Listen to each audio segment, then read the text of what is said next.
18 years in, so I can retire soon too, and I'm pumped about that. Yeah, we'll be in the audience at some point. So our office, the Securities Commission, we don't regulate security guards, and we don't regulate the people that install security systems.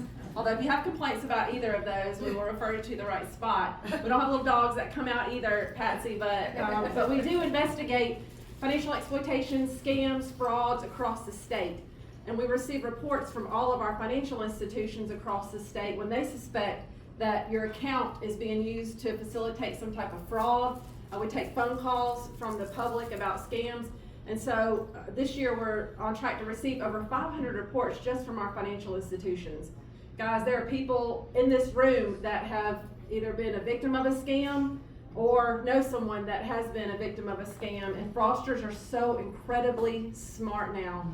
With artificial intelligence, they can synthesize voices perfectly.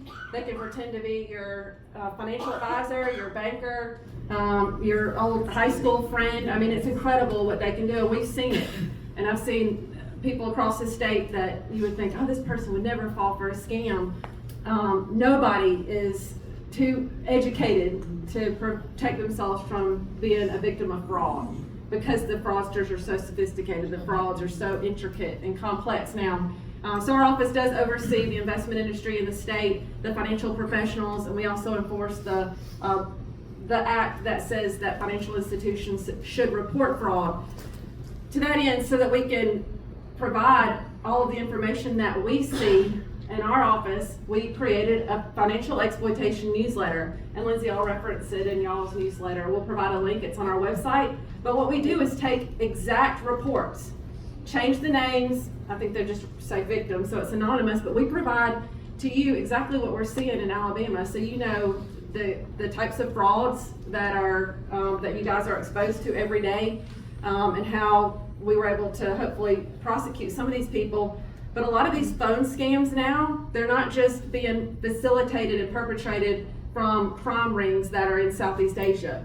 At one time, they had warehouses full of people that were reading your social media accounts because they can pull everything about you online, creating profiles and calling you directly. Now they are sending people into our state to meet you at your homes and in your in local parking lots.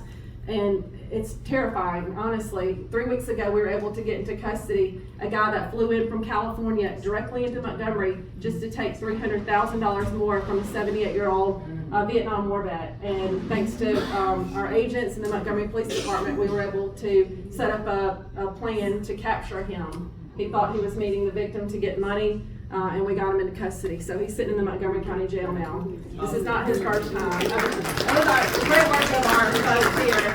But guys, they're flying in and they're showing up at homes. Many of our victims have been recently widowed. Some in their 80s. They say, yeah, the guy showed up at my house to get cash or a gift card. So if you get phone calls, emails, text messages, y'all just delete them, hang up.